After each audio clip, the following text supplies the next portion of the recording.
Olá, começa agora na sua TV Assembleia o Contraplano, nosso encontro semanal que aborda temas debatidos no Parlamento e assuntos de interesse da população. Aqui tratamos de cidadania, políticas públicas e direitos humanos. Pela primeira vez na história, o Brasil foi julgado pela Corte Interamericana de Direitos Humanos por violar direitos de comunidades quilombolas. Na oportunidade, o Estado brasileiro reconheceu que infringiu os direitos de propriedade e de proteção jurídica das comunidades quilombolas de Alcântara, no Maranhão, para a construção da base aeroespacial na cidade. Mas, afinal de contas, o que esse julgamento e o pedido de desculpas feito pelo Estado brasileiro significa na prática para as comunidades? Será que representa uma guinada quanto ao reconhecimento e a garantia dos direitos dessas populações? E que outros desafios as comunidades quilombolas ainda enfrentam em nosso Estado?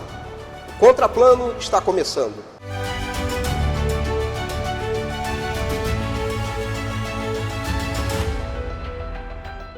Para construir o programa de hoje com a gente, recebemos o secretário de Igualdade Racial, Gerson Pinheiro, o presidente da Comissão de Direitos Humanos da OAB, Éric Moraes, e o presidente do Conselho Estadual de Defesa dos Direitos Humanos do Maranhão, Antônio Pedrosa. Sejam bem-vindos, obrigado por aceitarem o convite. Eu queria começar com uma pergunta para todos, relacionada justamente ao tema do julgamento da Corte Interamericana, sobre a questão das comunidades quilombolas da cidade de Alcântara. O que representa esse julgamento e também um primeiro pedido de desculpas que foi feito oficialmente pelo Estado brasileiro em relação a essa questão? Alguém quer começar? Secretário? Podemos, Fábio. Em primeiro lugar, agradecer pelo convite para estarmos aqui, acompanhado do Fábio, do Éric, do Pedrosa, pessoas que conhecem do debate dessa questão. E dizer que é muito importante para as comunidades quilombolas de Alcântara e para todas as comunidades quilombolas do país, que o governo federal, que o governo Lula tenha reconhecido esse ato que foi feito contra as comunidades quilombolas de Alcântara, quando o Estado brasileiro se aposta do território das comunidades sem cumprir os acordos internacionais dos quais o país é signatário. Há exemplo da 169, da Organização Internacional do Trabalho, que diz que não se pode adentrar as comunidades quilombolas, os territórios quilombolas, sem uma consulta prévia. Então essa consulta prévia nunca foi feita, o Estado brasileiro veio e determinou que o espaço do território quilombola de Alcântara passaria a pertencer à base de lançamento e alguns acordos depois foram sendo costurados, mas nunca se chegou a um acordo que respeitasse os direitos dessas comunidades. Portanto, esse julgamento é um primeiro passo para que o país, depois de pedir as desculpas formais, consiga também avançar através de políticas públicas, políticas afirmativas para a correção. E é isso que nós esperamos nesse momento que aconteça. E o governo do Maranhão, que também é partícipe disso, do pedido de desculpas também, o governo do Maranhão também está pedindo desculpas, e aqui nós representamos o governador Carlos Brandão e trazemos esse pedido de desculpas, queremos estar juntos com o governo federal nesse acompanhamento das comunidades quilombolas, para que a gente possa mudar essa atitude, mesmo antes que a gente tenha o resultado do julgamento da Corte Interamericana, mas a gente já pode dar alguns passos, e é nesse sentido que ainda essa semana estaremos nos dirigindo, depois do episódio último, uma segunda vez, às comunidades de Alcântara, para dialogar com eles e perguntar às comunidades de Alcântara como é que elas querem que se dê andamento a esse pedido de desculpas, a essa tomada de iniciativas por parte do governo federal e do governo estadual. Éric, qual a sua impressão sobre o julgamento e também sobre esse pedido de desculpas do Estado brasileiro? Fábio, agradecendo em primeiro lugar estar aqui no Conta Pronto, do lado do meu colega de classe, meu parceiro de militância também, o Pedrosa, o Gerson, grande secretário que representa a gente há tanto tempo aqui na luta pela igualdade. Fábio, juridicamente a gente tem uma mudança de paradigma, Esse caso é o primeiro julgamento, então isso é muito simbólico. As organizações, as comunidades quilombolas, elas se organizaram. Isso demonstra muita coesão na luta, na militância, porque eles o tempo todo são apulpados para que se desmobilizem. Então, é uma vitória esse momento. Mas, ao mesmo tempo que a gente tem os pedidos de desculpas, esse movimento, essa vitória jurídica, a gente analisa também que não tem qualquer indicativo de que o ponto central vai ser solucionado, que é a entrega desses títulos de propriedade. Isso vai ser resolvido com grandes investimentos, ao ritmo que o Brasil está. A gente vai ter aí mais 4.000 anos para que isso possa ser feito. Então vai ter que ser necessário que o Brasil mude uma cultura de investimento, que é no combate de direitos éticos raciais, de minorias, de tomar conta realmente dessas populações, e isso vai ter que ser feito de maneira econômica. Então, todos os ministérios vão ter que estar envolvidos nessas ações. Então, é muito importante que a gente fala no direito, né, Pedrosa, que o direito material, o direito formal se transforma em material, isso se transforma em prática. A luta antirracista, ela é justamente isso, né? Não basta só o desenvolvimento de dizer que não é racista. A gente sabe que o Brasil, muito bem, é um país racista, mas as leis, e foram assim que as comunidades quilombolas tiveram essas vitórias, mas as leis do nosso país, elas não são racistas, muito pelo contrário, elas combatem isso. A gente tem isso no artigo 68 da DCT da Constituição Brasileira, que fala dessa entrega desses títulos de propriedade. Então isso vai ser resolvido de maneira que a gente ainda não tem um indicativo, mas a gente, lógico, que reconhece esse momento muito simbólico, principalmente no nosso meio, que é o meio jurídico. Pedrosa, o senhor está mais otimista ou também nesse mesmo realismo aí que o Érico traz? Eu acho que agradeço o convite em primeiro lugar e quero externalizar o imenso prazer que está aqui ao lado do secretário Jefferson e do presidente da Comissão de Direitos Humanos, Dr. Érico. Eu acho que a gente também não pode ser tão pessimista a ponto de achar que não houve avanço. Houve um avanço significativo, principalmente em relação ao governo federal anterior, em que essa possibilidade era praticamente nula para acontecer.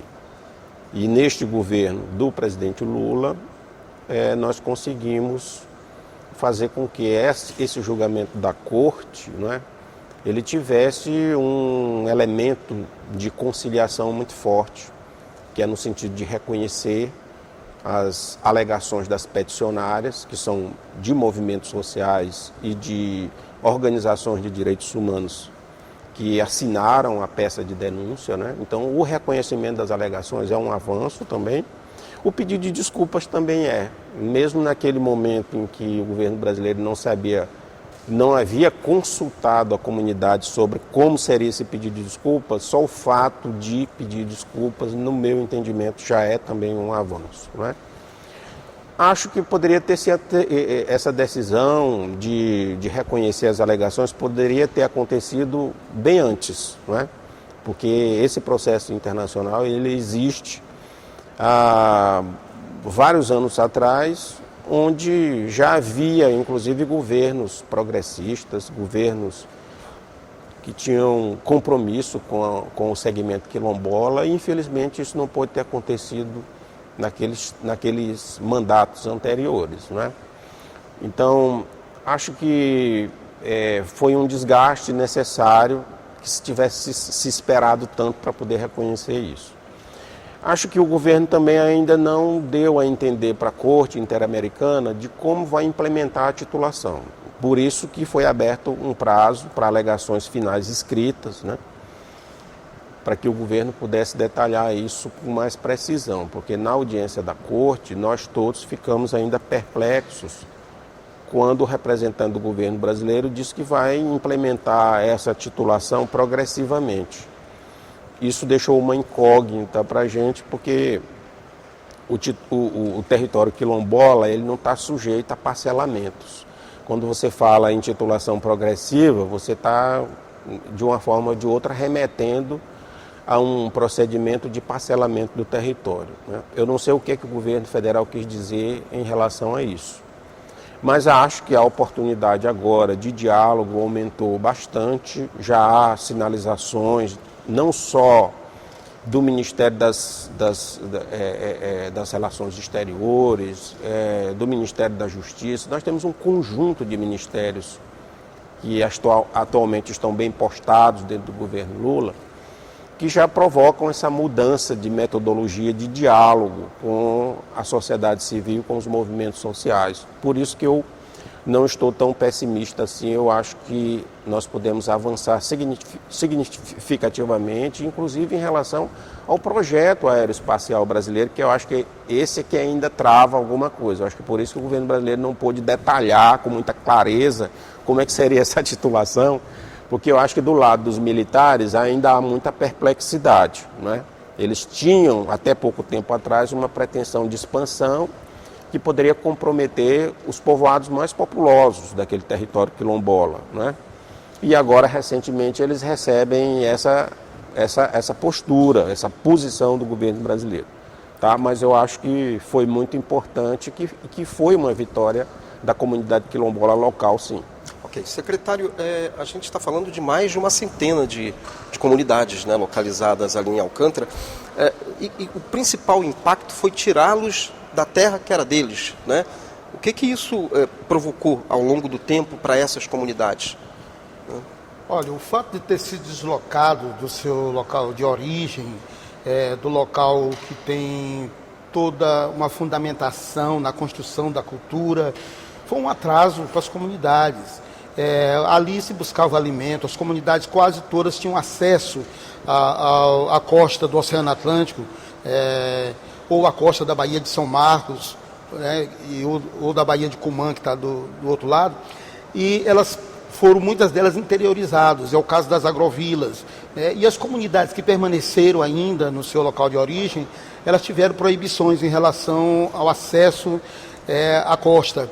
Então, isso é um prejuízo incalculável. Essas comunidades, muitas delas tiveram um esvaziamento. Nós temos comunidades que saíram aí de 200 habitações para 50, tem comunidade quase desaparecendo. E é necessário que se tome medidas para correção disso, inclusive nos espaços onde já está a base. As comunidades, os últimos encontros que nós fizemos com ela, dizem: olha, nós não somos contra uma base de lançamento de foguetes em Alcântara.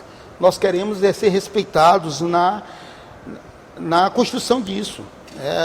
Eles entendem a necessidade de o Brasil ter uma base de lançamento. Deixar isso bem claro para a sociedade. Agora, a comunidade quer que o país a ouça, né, como é a determinação das leis. Então, hoje, falava ainda agora que o governo federal fez uma primeira visita e fará outra ainda esta semana, na cidade de Alcântara, justamente para fazer esse debate.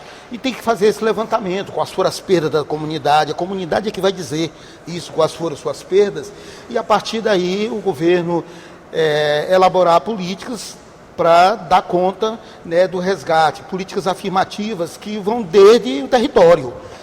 Como disse o Pedrosa, né, do Direitos Humanos, vão desde o território até as políticas de inclusão produtiva, de saúde. E o governo federal estava ausente totalmente. O governo do Maranhão vinha fazendo esse acompanhamento. Nós temos hoje, por exemplo, na comunidade de Alcântara, no território de Alcântara e nos 2 outros territórios do município de Alcântara, a Força Estadual de Saúde, que ela está em 28 municípios do Maranhão, e que faz o acompanhamento da atenção básica da saúde, que é quando você vai, no caso das comunidades quilombolas, nós temos doenças prevalentes, portanto, nós temos uma política de saúde integral da população negra para o Maranhão, e Alcântara é um dos municípios que vem sendo acompanhado, mas isso é pouco. Isso é pouco porque as comunidades, às vezes você não consegue implementar políticas públicas afirmativas nessas comunidades por conta da condição de disputa, né? E aí eu diria entre duas instâncias do governo federal, porque quem disse, através de relatório, através de demarcação, através de RTID, né, que é relatório técnico, que aquelas comunidades eram quilombolas e que elas tinham território, foi o governo federal, através do INCRA. E quem disse que não é deles é o governo federal. através da base. Então é necessário realmente que se tenha um entendimento disso e que se corrija. E nós nos colocamos, nós já estamos participando e nos colocamos à disposição do governo federal e das comunidades para que a gente possa acompanhar, porque nós estamos mais perto. Nós estamos mais perto, o governo do Maranhão, especialmente a Secretaria de Igualdade Racial e o sistema de igualdade racial, do qual fazem parte não só secretarias, mas também os conselhos. O Conselho de Direitos Humanos, Pedrosa, faz parte também do sistema, e o sistema, a última reunião do sistema já ficou determinado que nós vamos acompanhar todo esse processo, com conselhos, com as secretarias, e convidar também os órgãos de poder, como o Ministério Público, como a Defensoria Pública, o Ministério Público Federal e Estadual, e convidar também o setor jurídico através da OAB, das comissões da OAB que lidam com a questão da população negra, que lidam com a questão quilombola, para que nos acompanhem nesse processo. Portanto, nós vamos fazer um desembarque em Alcântara, se permitido pelas comunidades, né? Primeiro nós estamos pedindo licença, né? Para que a gente continue nesse debate com as comunidades, a gente possa aprofundar e dizer o que pode ser feito,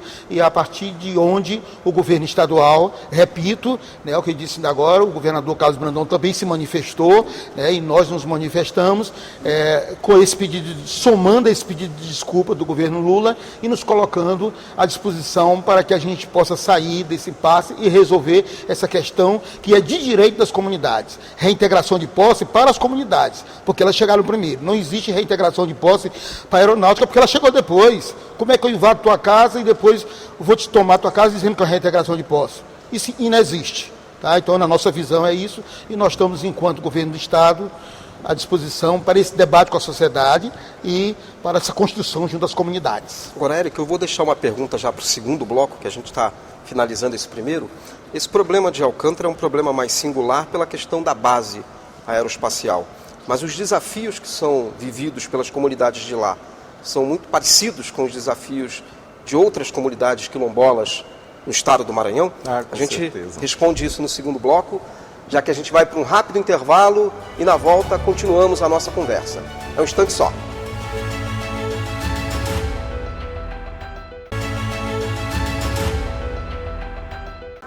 O Contraplano está de volta pela sua TV Assembleia. No programa de hoje estamos conversando sobre os direitos das comunidades quilombolas do Maranhão. Nossos convidados, o secretário de Igualdade Racial, Gerson Pinheiro, o presidente da Comissão de Direitos Humanos da OAB Maranhão, Eric Moraes, e o presidente do Conselho Estadual de Defesa dos Direitos Humanos do Maranhão, Antônio Pedrosa. A gente terminou o primeiro bloco, Eric, com uma provocação, né?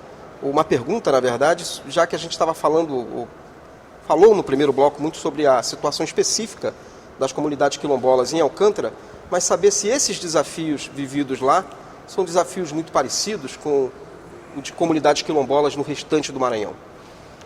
Frisar que a pergunta é excelente. Ela vai num ponto muito central, que é a subjetividade social que existe em quilombos, em territórios indígenas, comunidades tradicionais, comunidades ribeirinhas, até aqui mesmo, dentro de conflitos agrários dentro da nossa cidade, como São Luís, a gente tem características muito parecidas, né? A desassistência do Estado, principalmente nesses locais fora da capitais, a gente tem, Fábio, a implementação da fronteira Mato-Piba, essa abertura desse canal, dessa produção que tem todos esses estados, mas tem principalmente um Maranhão como um vetor muito fácil de progressão, de violação de direitos humanos, que faz que a gente lidere esses rankings de mortes, sejam dessas pessoas que lutam pela resistência dessas comunidades. Isso evidencia que não está havendo uma política de enfrentamento ao que vem acontecendo. A gente tem aí a expansão do agronegócio, mas ele não precisa vir acompanhado de morte, ele não precisa vir acompanhado principalmente da destruição dessas ancestralidades. É muito importante a gente entender, principalmente geograficamente, que essas comunidades, ao tempo que passa, com a falta da entrega desses títulos de propriedade, do reconhecimento deles como seres humanos, não como objetos removíveis em que aparece qualquer grande empreendimento e eles rapidamente podem ser deslocados, isso faz com que essa possibilidade, né, esse cercamento de grandes investimentos aumente a cada tempo que passa, e é necessário a criação de uma força-tarefa. Daí, quando a gente fala dessa força-tarefa, é muito necessário que a gente coloque jurídico, prefeituras, governos, federais, do Estado e da esfera federal, a trabalhar isso de uma maneira séria. Quando eu falei no primeiro bloco que eu nunca vi o Brasil fazer grandes investimentos nesses combates a essa área, porque o Brasil realmente nunca proporcionou isso de maneira orçamentária. Isso nunca foi feito e isso nunca foi colocado em prática. Então, a preocupação com principalmente com o incentivo do Brasil aos últimos anos ao agronegócio e ao aumento dessa violência no campo em todos esses locais, eles são muito parecidos, né? As comunidades quilombolas, o que elas têm dentro do seu território é uma aberração jurídica. A própria base de lançamento, ela sequer tem licenciamento ambiental. Uma coisa praxe básica, que qualquer pessoa que for fazer, rapidamente o Ministério Público Federal, ele vai estar acionando, retirando a pessoa do local, a própria Justiça vai estar demandando isso de maneira rápida. Então, até essa demora, essa celeridade nas questões de ver quem são os autores, dos inquéritos policiais andarem de maneira célere, do julgamento não demorar 30, 40 anos, como pela essa questão de Alcântara, que é desde a década de 80, então 42 anos depois, praticamente a minha idade, isso está sendo solucionado. Isso não é justiça. Quando você não tem velocidade e quando você não tem resultado e quando você não tem os autores sendo indicados e cumprindo pena, isso não é justiça, isso não é progresso, isso não é ordem, como está escrito na nossa bandeira. Então, é necessário que o Brasil ele coloque a democracia plena em funcionamento, ou pelo menos uma parte dela, o quanto antes, principalmente para essas comunidades, porque são elas que preservam as nossas grandes riquezas. Se o Brasil hoje em dia ainda se mantém como esse país referência, né, principalmente ao restante dos países, com essas riquezas, ainda podendo apresentar isso ao mundo, deve-se principalmente à luta, à resistência desses movimentos sociais. A gente está falando do direito à terra, Pedrosa, como o principal problema? Sem dúvida. Eu acho que é um problema decorrente do modelo de colonização que ocorreu nas Américas, né? Essa invasão, ela significou não somente o extermínio indígena, com a invasão de seus territórios, né? A expulsão dessas pessoas dos seus lugares de origem, como também na imobilização da força de trabalho por intermédio da escravidão. Tanto indígenas como negros que vieram da África foram submetidos a esse modelo de sistema de exploração da força de trabalho. E essas violações de direitos humanos, eu diria assim, elas mudam de faceta, mas sempre são violações de direitos humanos. A mais atual agora é um novo sistema de exploração dos recursos naturais, que é denominado de Matopiba, né? Mas antes tinham outros, né? Nós tivemos as plantations, né, de algodão, de cana, em que se exportava matéria-prima, né, para a Europa. E isso tudo era moda, não é? Era algo, uma cartilha que precisava ser seguida, era uma prescrição do domínio dos povos europeus sobre a América, que prevaleceu durante muito tempo de forma incontestável, né? O Matopiba é muito parecido com isso. Plantation, que agora é latifúndio, né? É a grande empresa agropecuária que é latifundiária também, tal qual as plantations, né? Saque e desmatamento, né? Depredação dos ecossistemas, também do mesmo jeito ocorre.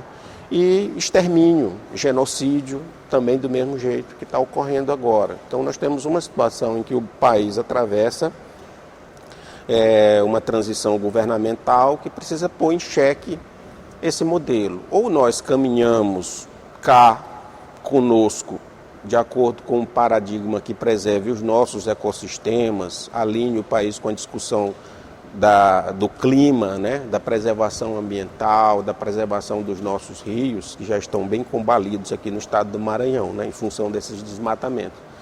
e a gente preserva a multiculturalidade de um país que sempre foi deficitário em termos de democracia, exatamente por isso, ou nós vamos nos alinhar com a proposta pombalina de exportação de matéria-prima e saque dos recursos naturais, que o agronegócio e esse modelo de Matopiba que veio para cá representa muito bem isso. Embora tenha muita gente dentro e fora dos governos, né, muitos profissionais, inclusive da área, que contestam, polemizam com isso. Tem gente até que diz que não tem aquecimento global e que a Terra não é redonda, né? Então a gente precisa repor a discussão no seu devido lugar. A gente, para poder avançar, nós vamos ter que respeitar essas culturas que foram historicamente submetidas a esse modelo de colonização que ainda está de pé, infelizmente. Agora, secretário, a política para as comunidades quilombolas é uma política mais essencialmente da União, né? Mas como que o governo do Estado pode se articular, né? E que políticas são desenvolvidas pelo Estado do ponto de vista que beneficia essas comunidades? Fábio, nos últimos 8 anos, eu posso lhe dizer que as políticas voltadas para as comunidades quilombolas do Maranhão, elas foram muito mais do governo estadual. O Maranhão, nesse período, se adequou juridicamente a toda a legislação, se adequou a toda a legislação federal. Então, o que foi feito nos primeiros governos progressistas do século, né, o Maranhão também fez em nível estadual. Nós temos hoje um Estatuto da Igualdade Racial, que ele, como foi feito depois, muito mais avançado do que o Estatuto do Governo Federal. Nós temos uma política de saúde integral da população negra, e a gente falava sobre Alcântara no bloco passado, então é um dos municípios atendido. Essa é uma política que ela leva através da Força Estadual de Saúde, a saúde a 28 municípios, 180 comunidades quilombolas assistidas, 118 comunidades quilombolas assistidas, e essa política ela faz a atenção básica na saúde primária e cada equipamento desse que vai a uma comunidade é um bloco levando médico, enfermeiro, técnico de enfermagem e, quando necessário, outros profissionais de saúde. E eu citei essa política da saúde integral, mas outras tantas são feitas. O ADRQ, uma política de inclusão produtiva que é feita no Maranhão também. Nós terminamos de formar agora, em fevereiro deste ano, a primeira turma de ADRQ, que são jovens agentes de desenvolvimento rural quilombola. Através dessa política, 300 jovens receberam bolsa de estudo do Estado e foram capacitados na questão da gestão ambiental, reprodução de mudas, reflorestamento, na produção de alimentos, de víveres nas suas comunidades e também foram preparados para organizar as suas comunidades para defender os seus direitos. Então é uma outra política que o governo do Estado vem fazendo. Nós refizemos as diretrizes curriculares da educação quilombola no Maranhão, é um dos poucos estados que tem. Então, nós temos várias políticas.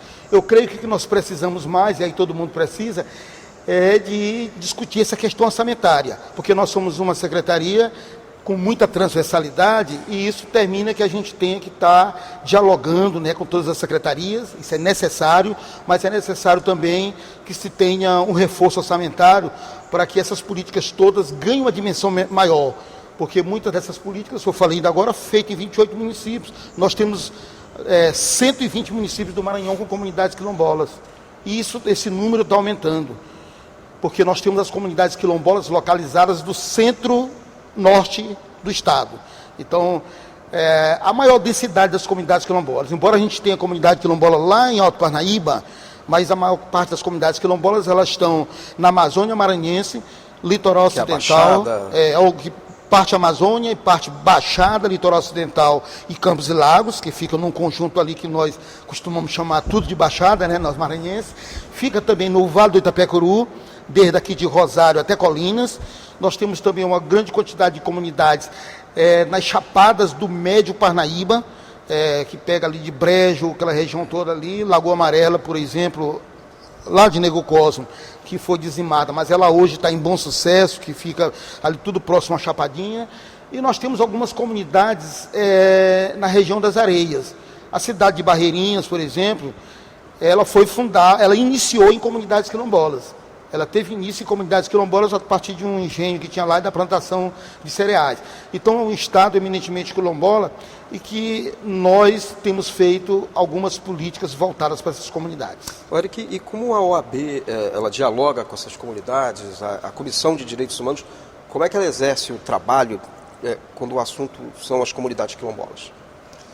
As comissões da OAB, historicamente, principalmente a Comissão de Direitos Humanos, agora também com as novidades que são a Comissão de Promoção de Igualdade Racial, que trabalha essa política de combate ao racismo cotidiano, e a Comissão da Verdade da Escravidão Negra, que trabalha com a reparação, elas são os braços da OAB dentro da sociedade.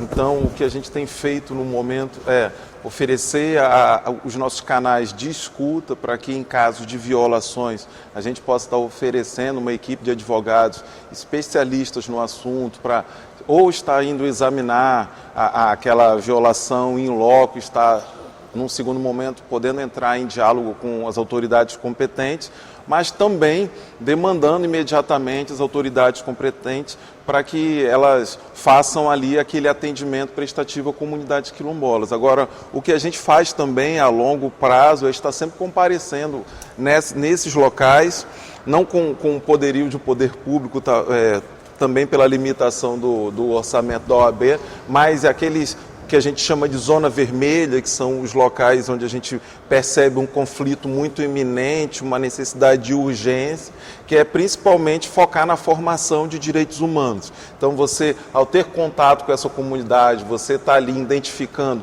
não só a liderança, mas pessoas que tenham necessidade de aprender, porque o que acontece, Fábio? Geralmente, antigamente, se trabalhava isso com a formação de lideranças, né? Então, o agronegócio tinha uma agenda junto com grupos de extermínio em que essas lideranças eram exterminadas. Então, a partir do momento que você deixa de formar lideranças, mas você cria grupos, ambientes de trabalho que sejam proliferados, e aí a gente fala o trabalho da OAB, que é informar quem eles têm que acionar em um primeiro momento caso aconteça uma violência.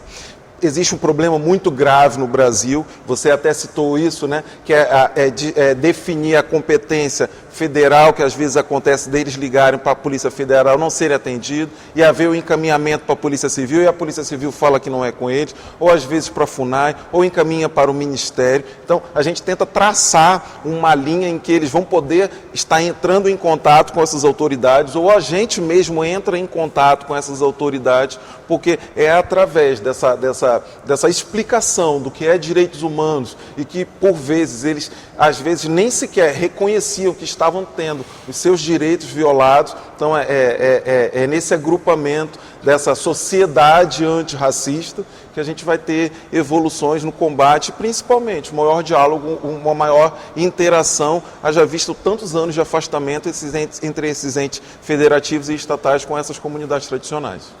Na volta eu queria ouvir do Pedrosa de que forma o Conselho Estadual de Defesa dos Direitos Humanos também atua nessa causa.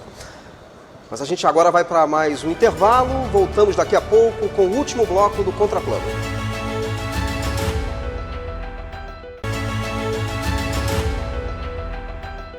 Voltamos para o último bloco do programa Contraplano, aqui pela sua TV Assembleia.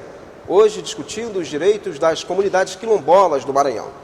Os nossos convidados, o secretário de Igualdade Racial, Gerson Pinheiro, presidente da Comissão de Direitos Humanos da OAB Maranhão, Eric Moraes, e o presidente do Conselho Estadual de Defesa dos Direitos Humanos do Maranhão, Antônio Pedrosa. E é com o Pedrosa que a gente começa esse segundo bloco falando um pouco do trabalho que é desenvolvido por vocês, Pedrosa, no Conselho. Conselho, né? O Conselho, ele é um órgão colegiado, paritário, metade das entidades são da sociedade civil, a outra metade do Estado, de instituições governamentais. Então, eu estou no período em que o mandato é alternado para a sociedade civil. O meu sucessor será um representante de alguma instituição governamental. E por aí vai. Então, quando a gente assume um conselho com esse perfil, a gente não está falando só em nome da sociedade civil, né? Nós estamos falando de um esforço coletivo e paritário que envolve instituições governamentais. É claro que, a partir da trajetória que eu tenha dentro da sociedade civil, facilita as minhas articulações em termos de atendimento a situações de violações de direitos humanos decorrentes de disputa pela posse da terra, como é o caso, os quilombolas são vítimas, né? E o fato de eu estar lá indicado por entidades da sociedade civil que atuam nessas situações, facilita essa articulação e a minha chegada de forma imediata, né? Então, essa sintonia da sociedade civil com essas situações de violação de direitos humanos, eu trago para dentro do Conselho Estadual de Direitos Humanos e isso termina sendo uma pauta, não é? Uma faceta de um mandato que vai se projetar aí até o próximo ano. E o que eu faço é exatamente permitir que essas entidades elas possam transformar a pauta do Conselho de acordo com seus interesses mais imediatos. Então é muito comum que a denúncia chegue até de maneira informal, pelo meu WhatsApp, chega um vídeo, chega, né, uma necessidade de eu fazer uma diligência no interior do estado. Nos últimos dias eu já fiz 3 diligências, não é?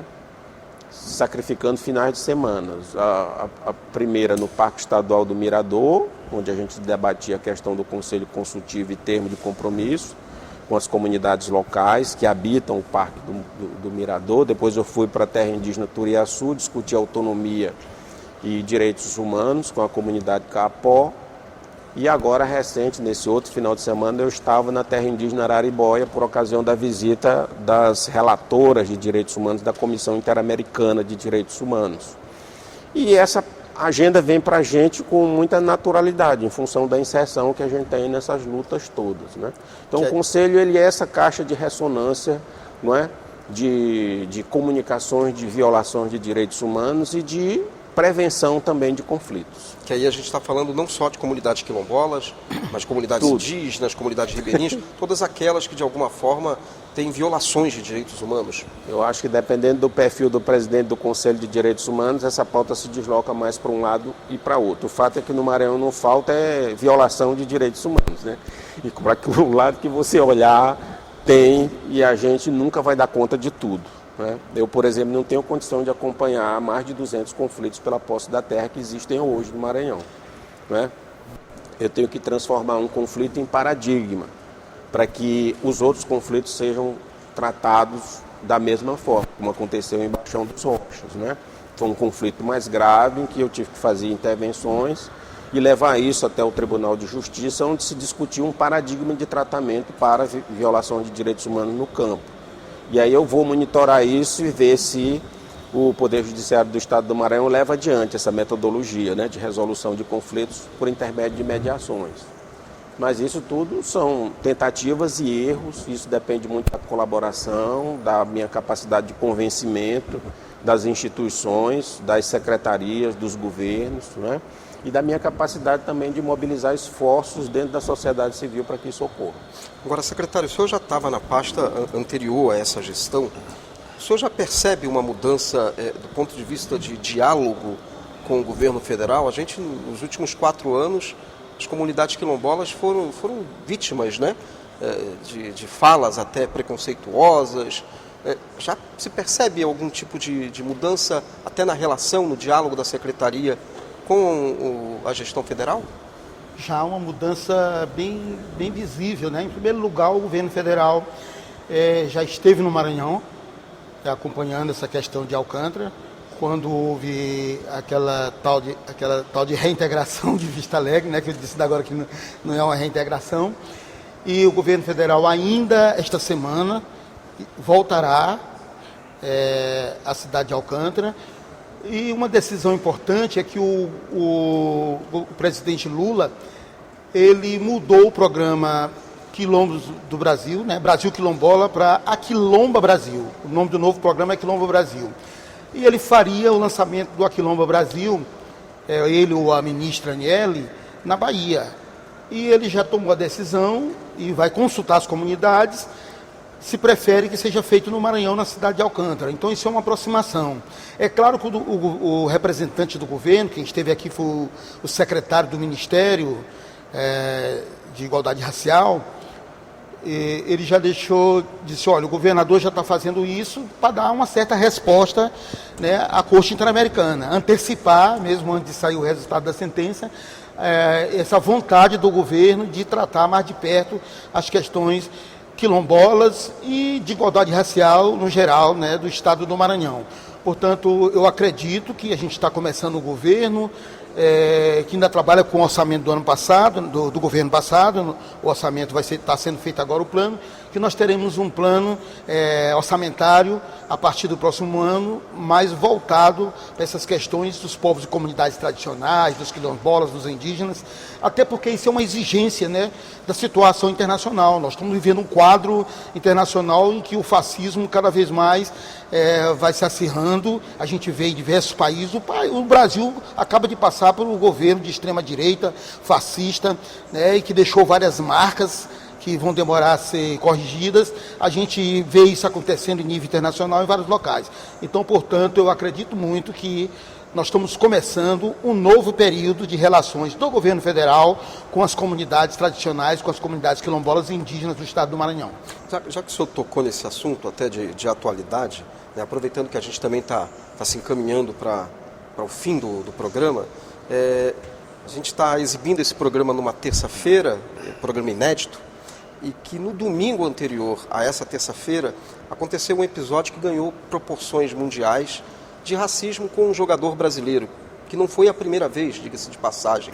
O Vinícius Júnior, atacante brasileiro, que num jogo do time dele, que é o Real Madrid, o principal time, não só da Espanha, talvez do mundo, o maior clube do mundo, jogando na cidade de Valência, outra cidade da Espanha, o tempo todo ele foi chamado de macaco pelos torcedores, fora que tomou um mata-leão de um jogador, ainda assim foi expulso. O presidente da Federação Espanhola, o equivalente à Federação Espanhola, ainda colocou ele como culpado por toda aquela situação. Como é que vocês viram esse episódio e que tipo de analogia a gente pode fazer até com esse tema que a gente está debatendo, né, de comunidades quilombolas? Como é que a gente pode avaliar esse episódio que aconteceu e de que forma isso pode, de repente, servir ou se irá servir para uma mudança de pensamento, de comportamento? Começando por você, Eric. Primeiro que essa situação vai mudar a partir do momento que a gente chegar nos culpados, né? E a gente tiver aí uma penalização. Então, o Real Madrid ele já entrou em contato com a Procuradoria-Geral do Estado, o grupo que combate ódio e discriminação. Entendo que o Vinícius Júnior também tem que acionar o seu jurídico para que, de maneira privada, acione a La Liga, quem tiver que o seja, ali no caso desse incidente lá em Valência que aconteceu, se o próprio time. Mas o que eu entendo e o que eu quero valorizar é o espírito do Vinícius Júnior. Em 2014, daí eu nunca me esqueço que o Neymar, enquanto o Daniel Alves estava sendo aculpado nos estádios em que ele jogava, e geralmente era jogado banana, o Neymar, junto com uma agência, cria um slogan chamando "Somos todos macacos". Óbvio que não deu certo, porque o que vai dar certo é essa atitude combativa do Vinícius Júnior, que é muito parecida com a de Zumbi dos Palmares, que não aceita os grilhões, ele está ali sozinho no campo, não tem apoio, por vezes, dos seus companheiros, não tem apoio dos seus adversários, não tem apoio de toda uma estrutura da La Liga, de quem organiza o campeonato, mas ele está ali lutando, reafirmando o que ele disse no notificado oficial, né, que ele vai lutar até o fim contra os racistas, mesmo que isso determine a saída dele da Espanha. Então eu quero aqui enaltecer principalmente esse confronto que o Vinícius Júnior está tendo. O mundo não está preparado novamente para ver um preto retinto, melhor jogador do mundo, está acostumado com o Messi, com o Cristiano Ronaldo, mas aí reafirmando que o técnico dele, não é as minhas palavras, o que o técnico dele disse ontem, né? É o jogador mais forte do mundo, é o jogador mais forte do mundo, é o melhor jogador do mundo. Não sei se o mundo está preparado novamente para ver um preto retinto assumir esse posto novamente. Pedrosa. Eu acho que o Vinícius, ele problematizou de modo mais corretamente o problema do racismo. Nós tivemos, infelizmente, episódios semelhantes com atletas brasileiros que não souberam politizar e dar conteúdo para uma violação de direitos humanos tão grave como essa. Existem legislações, inclusive na Europa, que combatem o racismo. E esses jogadores precisam ter uma postura mais firme em relação a isso. Eles têm muita força, muita visibilidade, não é? Nossos atletas, hoje, eles mobilizam muitos recursos financeiros. Eles conseguem falar para o capitalismo global com muito mais força do que qualquer outra personalidade. Então, eu acho que combater o racismo tem que ser um compromisso de todos nós e tem que ser um compromisso dos atletas brasileiros que já foram vítimas de racismo e ainda vão ser. Eu acho que tem que ter uma estratégia entre eles no sentido de serem ofensivos, como diz aqui o Eric, não é? Nós não podemos abafar isso, nós não podemos dizer que isso é um problema de educação somente. Nós temos uma ascensão da extrema-direita também na Europa, em que o racismo é um componente fundamental da afirmação dessa simbologia, não é? De ataque à diferença racial. Lembrando que o racismo é uma criação europeia, né? Antes de 1492, que é o período da invasão europeia ao continente americano, não se falava em racismo. O racismo é uma criação europeia como estratégia de invasão. E nós não conseguimos nos libertar dessa estratégia até hoje.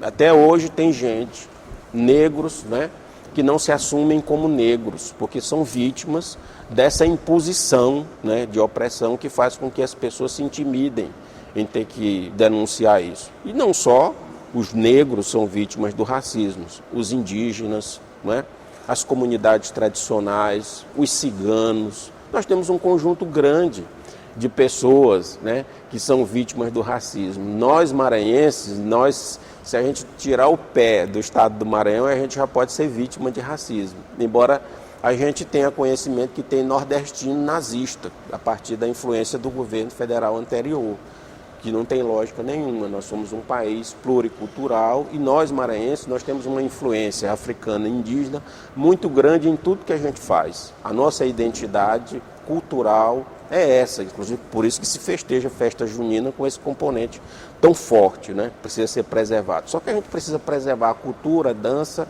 né? Mas também precisa preservar a existência dessas pessoas no seu local de habitação, que é o território. Secretário, sua opinião sobre esse episódio de racismo contra o Vinícius Júnior? Depois de ouvir os colegas, né, sobre o episódio, eu queria precisar uma situação. O racismo contemporâneo, ele nasce junto com a construção do capitalismo internacional a partir dos 1300, 1400. Quando, para tocar as grandes plantations na América toda, daqui até o Canadá, vamos dizer assim, foram buscar o negro na África, foram escravizar o negro na África. E sempre que se tem uma crise do capital, uma crise da economia, isso aparece de forma mais contundente. E agora nós estamos vivendo uma crise na Europa. Estamos vivendo uma crise na Europa e a gente não pode esquecer que Portugal e Espanha foram pontas de lança na construção desse processo de escravidão da população negra. E hoje a Europa envelhecida está recebendo uma grande quantidade de imigrantes vindos da África ou de países latino-americanos e negros. E eles aprenderam a conviver com o negro à distância. Nós queremos o negro para jogar bem, para dar dinheiro para o clube, nós queremos o negro para produzir, nós queremos o negro na nossa cozinha, mas na hora que o negro se aproxima da sala, tem que ter uma reação. Portanto, na hora que um negro pode repetir isso que o Pedrosa disse, de ser o melhor do mundo, um novo Pelé brasileiro, preto e tinto, isso é ruim. Né? Isso é ruim para as mães portuguesas, para as mães europeias, eu cito aqui as mães portuguesas, da moura torta, que diziam para os seus filhos, não tenham relações com as negras africanas que chegaram aqui, porque o filho de vocês vai nascer torto. Tá? Então, isso avança nesse sistema, então é preciso um combate contundente. O Vini Júnior tomou o caminho correto, nós não estamos aqui para contemporizar, para dizer assim, coitadinho e tal. Não, nós queremos o nosso espaço. A população negra quer o seu espaço, exige o seu espaço, que é uma questão de direito. E é bom que isso seja colocado e debatido, não só na Espanha, mas também aqui no Brasil. Porque na mesma semana aconteceram atos racistas em estádios brasileiros. Então é preciso que a gente retome essa luta com toda a força. Obrigado. Tenho certeza que o debate foi muito didático no dia de hoje. O programa de hoje chegou ao fim. Você pode assistir a reprise dessa edição em nossa programação ou em nosso canal do YouTube. Até a próxima semana com mais um Contraplano.